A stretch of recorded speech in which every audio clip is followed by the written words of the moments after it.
Shalom. Sekarang kita akan membaca firman Tuhan yang terambil dari kitab Yosua.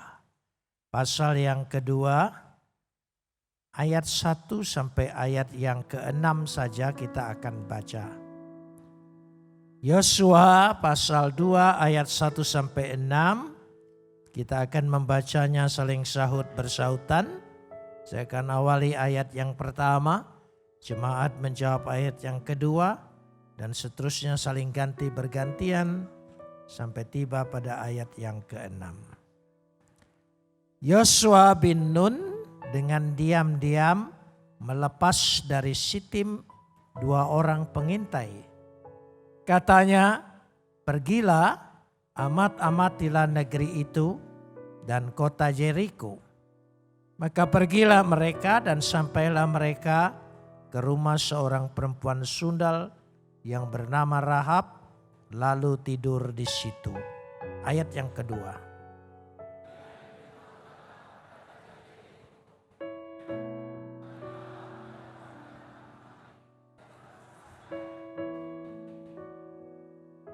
Maka Raja Yeriko menyuruh orang kepada Rahab mengatakan, bawalah keluar orang-orang yang datang kepadamu itu, yang telah masuk ke dalam rumahmu, sebab mereka datang untuk menyelidiki seluruh negeri ini.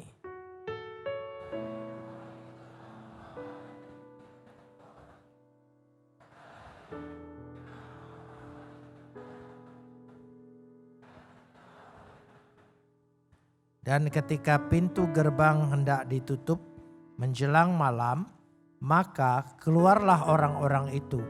Aku tidak tahu kemana orang-orang itu pergi. Segeralah kejar mereka, tentulah kamu dapat menyusul mereka.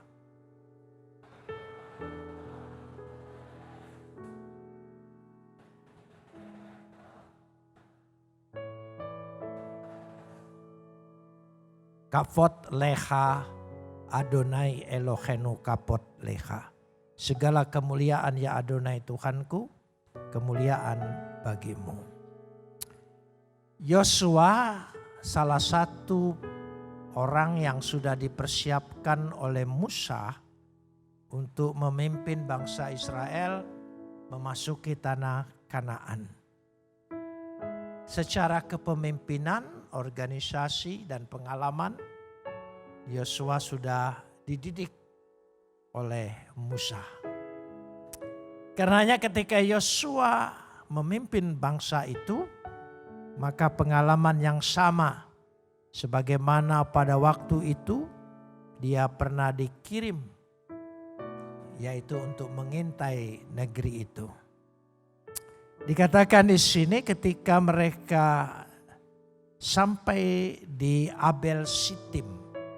Abel Sitim itu lembah Moab, yaitu dekat dengan sungai Yordan dan sangat dekat sekali dengan kota Jeriko. Dan mereka mengirimkan, Yosua sini mengirimkan 2 orang. Tidak disebutkan namanya karena dikatakan di situ pada ayat yang pertama, Yosua bin Nun dengan diam-diam. Heresh. Kata diam-diam itu heres, yaitu secara rahasia. Jadi tentu saja nama utusan intelijennya tidak akan dikasih tahu. Jadi memang kalau orang Israel itu jago dalam bidang intelijen, itu memang dialah yang tertua dalam memiliki strategi intelijennya. Maka setelah mereka pergi untuk mengintai, pergilah amat-amatilah negeri itu dan kota Jeriko. Sebetulnya negeri dalam arti keseluruhan. Ayat yang kedua masih ayat yang pertama, yaitu ayat 1b. Maka pergilah mereka dan sampailah mereka ke rumah seorang perempuan sundal yang bernama Rahab, lalu tidur di situ. Saya perlu jelaskan dulu. Tentu ketika dia diutus ke rumah Rahab dan menginap di situ, dan Rahab adalah perempuan sundal. Pasti saudara pikir ini di rumah pelacur. Ya, karena sering juga Rahab diterjemahkan seorang pelacur. Tapi penafsir orang Yahudi tidak pernah berkata seperti itu. Begini, kata zona artinya perempuan ini memang tidak terpandang. Tidak memiliki martabat karena pekerjaannya. Pekerjaan Rahab itu adalah membantu para penjaga yang ada di pintu gerbang. Dan rumahnya pun dekat benteng daripada pintu gerbang itu. Jika ada orang yang terlambat ya masuk ke pintu gerbang, dan biasanya mereka menginap di rumah Rahab. Sehingga menurut pandangan masyarakat pada waktu itu kurang baik. Artinya wanita yang bergaul dengan siapa saja, menerima tamu dari mana saja, dan larut malam. Tradisi zamannya waktu itu wanita tidak baik. Saya kasih contoh. Ibu saya pendidikan Belanda tahun 50. Dia adalah school optioner, penilik sekolah. Kalau pergi kerja dia pakai lipstik. Dari masyarakat Palembang waktu itu berkata, ibu saya kurang baik karena pakai lipstik. Tapi sekarang seluruh perempuan hampir semuanya pakai lipstik. Tidak ada yang berpikir dia kurang baik. Artinya memang zamannya seperti itu. Wanita seperti Rahab sekarang ini jadi polwan, jadi kowat, ya itu tidak apa-apa. Tapi kalau tahun 50-an barangkali Indonesia masih terlalu ketat menganggap wanita itu tidak boleh keliaran malam, tidak boleh bergaul dengan siapa saja. Jadi kata zona maksudnya bukan berarti dia betul-betul pelacur, tapi pergaulannya yang bebas membuat dia dianggap sama seperti perempuan nakal. Zona. Sehingga dia tidak memiliki martabat. Ya, dipandang hina karena posisinya. Lalu kenapa kedua orang ini menginap di situ? Karena itulah yang tersedia tempat penginapannya. Itu perlu dimengerti latar belakangnya. Supaya Anda tidak berpikir bahwa kedua orang ini menginap di lokalisasi pelacuran. Bukan seperti itu. Lalu apa yang terjadi ketika mereka sampai di sana? Ya, kita lihat sebagian dari sini apa yang dimaksudkan. Perempuan bernama Rahab ini, kita sudah tahu latar belakangnya, pandangan masyarakat terhadapnya, posisi, kedudukan, derajatnya sangat tidak terpandang. Tetapi kalau sudah perhatikan baca, ya sebetulnya kalau baca sampai ayat 24, tapi saya tidak membaca itu. Tapi dari ayat 4 sampai ayat yang ke-7, saudara perhatikan di sini. Ketika Rahab mengambil keputusan untuk berpihak kepada dua utusan ini. Untuk menyelamatkannya, menyembunyikannya. Itu keputusan yang besar. Karena dia bertentangan dengan perintah rajanya. Risikonya adalah mati. Tapi rahasianya nanti kita lihat. Mengapa Rahab berani mengambil keputusan? Karena dia lihat masa depannya. Dan bukan hanya lihat masa depannya. Dia melihat ada suatu pekerjaan yang besar sekali. Artinya Hidup ini selalu diperhadapkan untuk mengambil keputusan. Kita harus berani ambil keputusan. Orang yang tidak berani mengambil keputusan adalah pecundang. Orang yang berani mengambil keputusan adalah pejuang. Sama halnya. Indonesia merdeka.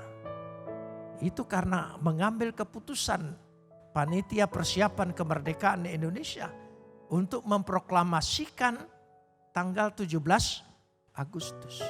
Sudah ada negara belum? Belum ada.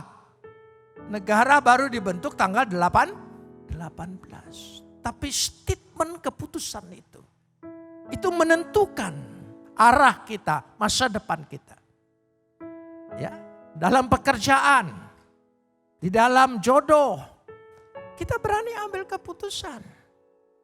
Karena itu sebelum mengambil keputusan, kita betul-betul perhitungkan.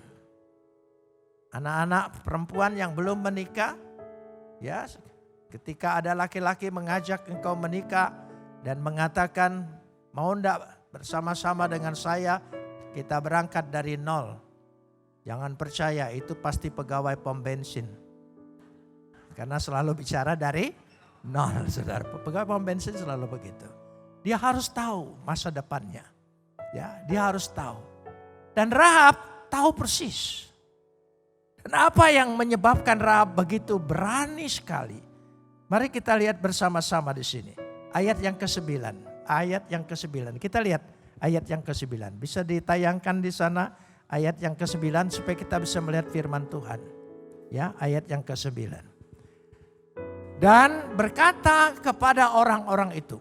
Tolong sambung. Aku tahu bahwa Tuhan telah memberikan negeri ini kepada kamu. Dan bahwa kengerian terhadap kamu telah menghinggapi kami. Dan segala penduduk negeri ini gemetar menghadapi kamu.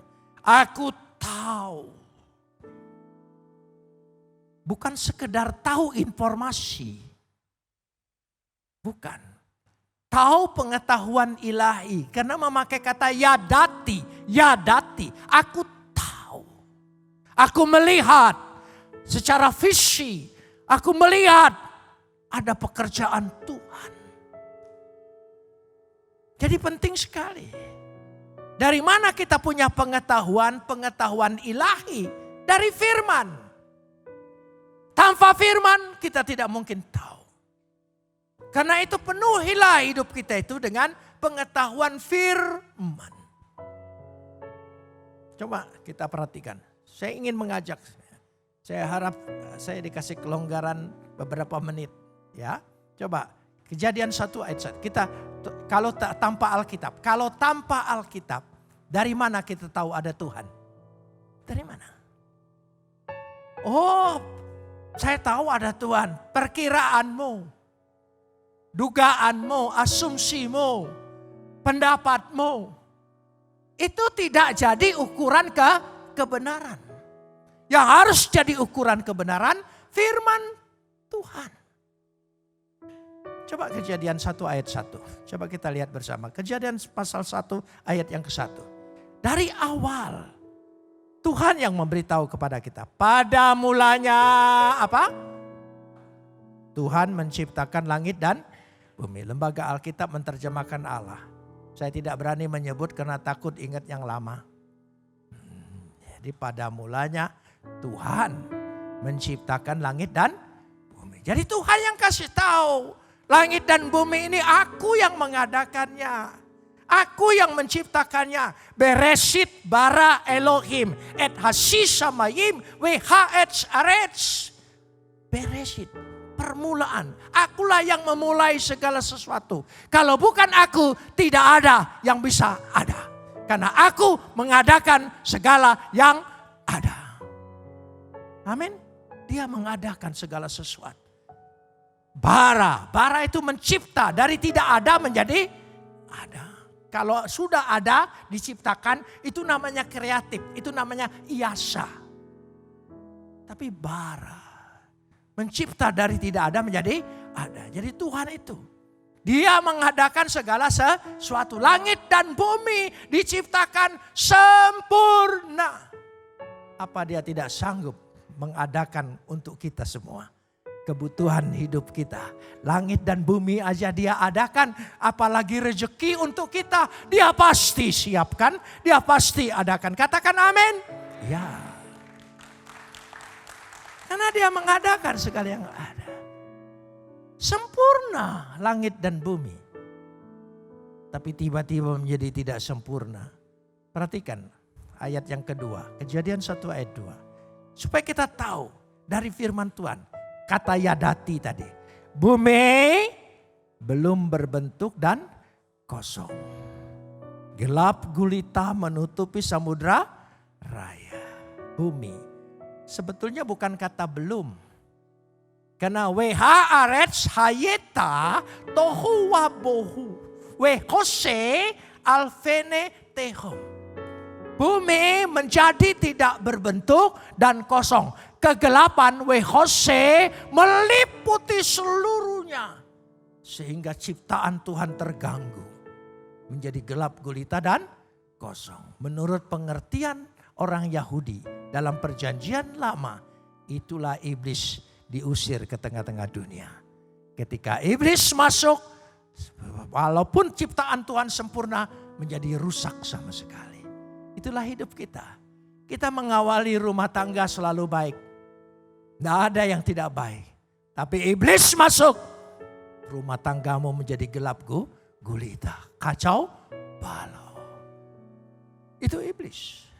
Kosong di sini. Nah, waktu bumi tidak berbentuk, gelap gulita, kosong. Berapa juta tahun? Tidak ada yang tahu. Karena belum ada matahari. Belum ada segala sesuatu. Jangan atur Tuhan menurut hitungan manusia. Karena Tuhan tidak punya kalender. Tuhan tidak punya almanak. Jadi walaupun dalam kejadian hari pertama, hari kedua. Jangan saudara pikir itu hari seperti hari kita. Bukan. Bumi tidak berbentuk. Jadi kosong. Samudra raya gelap gulita menutupi samudra raya. Lanjutkan sekarang.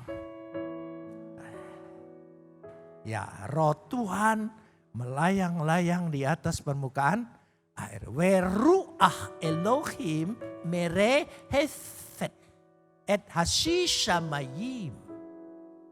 Weruah. Roh Tuhan merehefet. Merehefet. Coba ucapkan. Gaya India sedikit. Merehefet. Gitu ya. Nah, melayang-layang, kata melayang di sini bukan melayang kayak begitu, meliputi, mengerami. Telur dierami berubah menjadi anak ayam, nilainya lebih. Bumi yang kacau balau, gelap gulita, roh Tuhan mengeraminya berubah menjadi baik. Apalagi hidup kita, masalah kita, pergumulan kita, kesusahan kita, penderitaan kita. Undang roh Tuhan masuk ke dalam diri kita. Dia pasti dapat memulihkan. Langit dan bumi saja dipulihkan oleh roh Tuhan. Apalagi hidup kita. Dia pasti pulihkan. Beri kemuliaan bagi dia. Amin. Saudara imani dia pasti pulihkan? Pasti pulihkan. Undang roh Tuhan dalam hidupmu. Masuk dalam hidupmu. Dia akan pulihkan rumah tanggamu, pekerjaanmu, karirmu, usahamu, masa depanmu. Amin. Iya, dia akan pulihkan. Itu pekerjaan roh Tuhan. Lalu yang ketiga, ayat 3. Ayat yang ketiga. Berfirmanlah Tuhan. Jadilah terang, lalu terang itu jadi. Wayomer Elohim. Yehior wa yehior. Wayomer Elohim. Berfirmanlah Tuhan. Dari ayat 1, 2, 3. Ada berapa Tuhan? Beresit bara Elohim. Tuhan pencipta. Weruah Elohim. Roh Tuhan. Wayomer Elohim. Tuhan berfirman. Ada berapa Tuhan? Ada satu. Elohimnya satu. Tapi pribadinya 3. Sebagai pencipta, sebagai roh, sebagai firman. Amin saudara. Ya, Jadi Trinitas itu bukan buatan baru. Dari sejak awal Tuhan sudah menyatakan dirinya dalam 3 pribadi. Bapa, Anak, dan Roh Kudus. Kata Bapa dan Anak untuk menunjukkan keberasalannya. Makanya jangan dicari mana ibunya. Itu tidak berbicara hubungan biologis. Itu berbicara hubungan simbolis. Amin. Harus bisa jawab supaya jadi berkat. Ini percaya dengan Tuhannya tapi tidak bisa jawab giliran ditanya orang. Gitu, harus bisa jawab. Bapak dan anak. Ya, lalu pikir ibunya, itu hubungan keluarga. Kata bapak dan anak belum tentu hubungan biologis. Coba. Indonesia merdeka. Tanah air kita sebut tadi Ibu Pertiwi. Kita putra putri Ibu Pertiwi. Pernah tanya mana Bapak Pertiwinya? Lo nggak tanya, itu kan hanya simbolis. Bukan biologis. Ibu-ibu bawa anak kunci. Ya, apa gemboknya itu emboknya kunci? Ya enggak saudara. Kata anak belum tentu ada kata ibu, ada kata bapak. Anak tangga.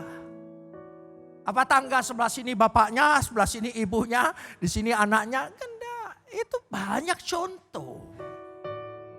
Harus bisa jawab. Amin. Supaya bisa menjadi berkat bagi orang lain. Karena itulah yang dimaksudkan. Jadi kembali lagi pada bacaan kita, sudah kembali lagi ke sini ayat yang ke-9. Jadi ayat yang ke-9 tadi dikatakan di situ, ya, aku tahu bahwa Tuhan telah memberikan negeri ini kepadamu. Kinatan Adonai lachem haaretz. Sebetulnya bukan negeri. Kata negeri kalau bahasa Ibrani ir. Kata haaretz itu tanah. Artinya seluruh tanah Kanaan itu memang Tuhan dari awal sudah berikan. Bukan Jericho. Jericho itu satu kota awal permulaan dari pemberian Tuhan. Maka seluruh negeri ini aku akan beri. Apapun yang kau terima saat ini pemberian Tuhan itu awal. Imani ke depannya seluruhnya dia akan berikan kepada kita. Amin. Imani. Itu gunanya kita mengimani firman. Sebab firman itu supaya kita mengimani, supaya kita ketika kita mengimani, menghadirkan firman itu, kuasa Tuhan itu, perbuatan Tuhan itu di dalam hidup kita. Amin. Sebab Alkitab ini bukan teori, bukan dogma, bukan wacana, tapi kisah. Amin. Peristiwa. Alkitab kita itu peristiwa. Dari sejak peristiwa Tuhan menciptakan langit dan bumi sampai selanjutnya peristiwa penyelamatan dan karyanya. Itu yang pertama. Jadi betapa pentingnya kita memiliki yadati, pengetahuan ilahi. Katakan amin. Saudara mau baca Alkitab? Ya. Saya waktu ditahan 6 tahun di penjara, tidak boleh bawa buku apapun. Bacaan apapun. Tahanan Laksus. Satu-satunya yang boleh dibawa Alkitab. Jadi saya baca Alkitab. Saya pikir kalau 1 kali tamat bebas. Enggak bebas tuh. 2 kali tamat enggak bebas. Selama 6 tahun saya tamat 25 kali. Saudara sudah pernah tamat baca Alkitab? Kalau belum silakan masuk penjara supaya ada waktu.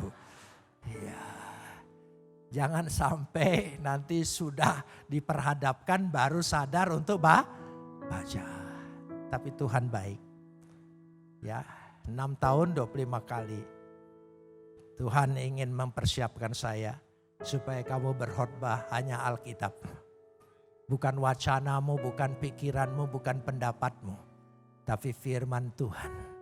Karena itu saya selalu ingin mengajak kita membaca firman. Melihat karena iman kita bertumbuh bukan oleh kecakapan orang berbicara. Tetapi oleh firman Tuhan.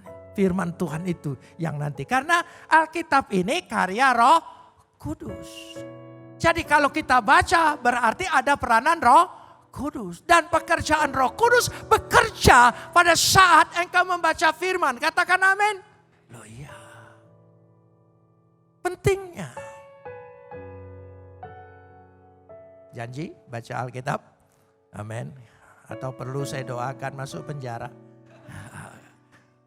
Tidak usah masuk penjara, masuk rumah sakit juga punya waktu. Ya, ayat yang ke-10. Ayat yang ke-10. Ayat yang ke-10. Kita baca ayat yang ke-10.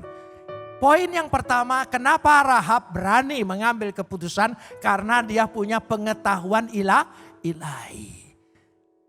Ya dati tadi. Yang kedua, ayat yang ke-10. Loh ini Yosua pasal 2 dong. Bukan pasal 1 ya. Jangan salah. Yosua pasal 2 ayat yang ke-10. Nah, Yosua pasal 2 ayat yang ke-10. Sebab, tolong sambung. Bahwa Tuhan telah mengeringkan air laut Tiberia di depan kamu. Ketika kamu berjalan keluar dari Mesir. Dan apa yang kamu lakukan kepada kedua raja orang Amori yang di seberang sungai Yordan itu, yakni kepada Sihon dan Og yang telah kamu tumpas. Sebab kami mendengar. Samanu. Saudara mendengar firman Tuhan? Mendengar sambil mengimani bahwa ada perbuatan-perbuatan Tuhan yang kau baca, yang kau lihat, yang kau dengar. Bukan sekedar dengar, masuk kuping kanan, keluar kuping kiri. Dengar, mantapkan di hati, imani dalam percaya. Samanu. Kami mendengar 2 poin ini. Dia mendengar bahwa Tuhan yang berbuat nih. Tuhan yang berbuat. Amin. Saudara percaya dalam Alkitab ini semua bercerita tentang perbuatan Tuhan? Imani, dia akan terjadi dalam dirimu. Dia akan membuat dalam dirimu. Katakan amin. Itu terjadi. Bahwa, tolong sambung. Lebih keras lagi. Bahwa mengeringkan apa? Apa? Yang dikeringkan itu. Hufish. Kering. Yang dikeringkan apa? Air laut. Bukan tambak, bukan kolam, bukan sungai. Sebesar apapun tantangan, rintangan yang menghalangi masa depanmu, hidupmu, percayalah Tuhan sanggup keringkan itu semua menjadi berjalan bagimu. Amin. Hufish kering, bukan becek.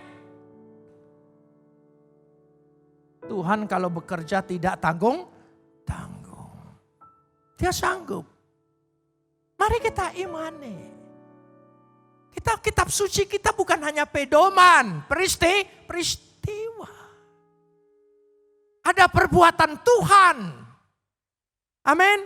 Ada perbuatan. Saudara percaya perbuatan Tuhan masa lalu akan terjadi pada kitab siang hari ini. Dia akan sanggup mengeringkan apapun tantangan, rintangan menghalangi hidupmu. Katakan dia akan mengeringkan itu semua. Fish. Dia akan keringkan. Saudara mengimani? Karena Rahab melihat itu. Ya. Karena dia melihat itu semuanya. Sehingga dia melihat bahwa ada perbuatan-perbuatan Tuhan. Nah karenanya kita lihat bersama di sini. Ya kita lihat dulu bersama. Sebab pengakuannya jelas sekali. Ya ayat yang ke-10. Ketika kami mendengar, tawarlah hati kami. Ya selanjutnya, jadi Tuhan memberikan segala sesuatunya kepada bangsa itu. Kenapa demikian? Karena 2 hal tadi. Bahwa dia mengimani. Dan kalau kita lihat bersama-sama, karena itu mengubah hidup Rahab. Rahab dirubah. Hidupnya berubah sama sekali. Dan dahsyat perubahannya besar. Dari orang disebut sundal, dari seorang disebut pelacur, dari orang yang tidak bermartabat, tapi bisa masuk sisila Mesias. Juru selamat. Ya, mari kita lihat bersama. Matius pasal 1 ayat yang kelima. Matius pasal 1 ayat yang kelima. Matius pasal 1 ayat yang kelima. Ya, Matius pasal 1 ayat yang kelima. Kita lihat bersama. Ya. Salmon memperanakan Boas dari Rahab. Boas memperanakan Obed dari Rut. Obed memperanakan Esai, bapaknya Daud. Yang menurunkan Mesias. Siapa dia? Perempuan yang tidak dianggap. Tapi nyatanya hidupnya berubah. Luar biasa. Siapapun engkau, apapun latar belakangmu, apa saja masa lalumu, sesuram apapun, Tuhan sanggup ubah saat ini. Saudara mau diubah oleh Tuhan? Percaya kepada dia, dia sanggup ubah. Itu contoh Rahab. Perempuan yang dianggap sundal berulang-ulang. Bahkan kadang-kadang kalau saya dulu ikut buat Alkitab, barangkali saya usulin, jangan dong bilang pelacur kan gitu ya. Bilang aja apa kayak ya. Ya gitu, seperti kemarin. Tadinya saya mau khotbah begini, seperti Hana punya saingan, ya Penina, istrinya Elkana. Lembaga Alkitab terlalu halus menerjemahkan madunya. Kok istri kedua madunya? Racun itu saudara, bukan madunya. Ya jangan diterjemahkan bagus-bagus, nanti menarik orang mau. Ya, jadi dari situ. Karena itu Ibrani pasal 11 ayat 31. Ibrani pasal 11 ayat 31 ayat yang terakhir. Karena iman maka apa? Rahab, tolong sambung. Perempuan apa? Perempuan apa? Kasihan ya. Tidak turut binasa bersama-sama dengan orang durhaka karena ia menyambut pengintai dengan baik. Karena tadi pertama berani ambil keputusan. Kedua karena pengetahuan ilahi. Yang ketiga dia mendengar sambil mengimani perbuatan Tuhan. Mari kita berdoa. Bapa di sorga, piala peristiwa seperti Rahab ini yang sanggup dipulihkan oleh Tuhan akan terjadi bagi kami semua. Karena kami percaya firman-Mu bercerita, berkisah, yaitu tentang perbuatan-perbuatan ajaib Tuhan. Perbuatan-perbuatan ajaib Tuhan tetap berlangsung. Dengan iman kami percaya Tuhan menolong umat-Mu.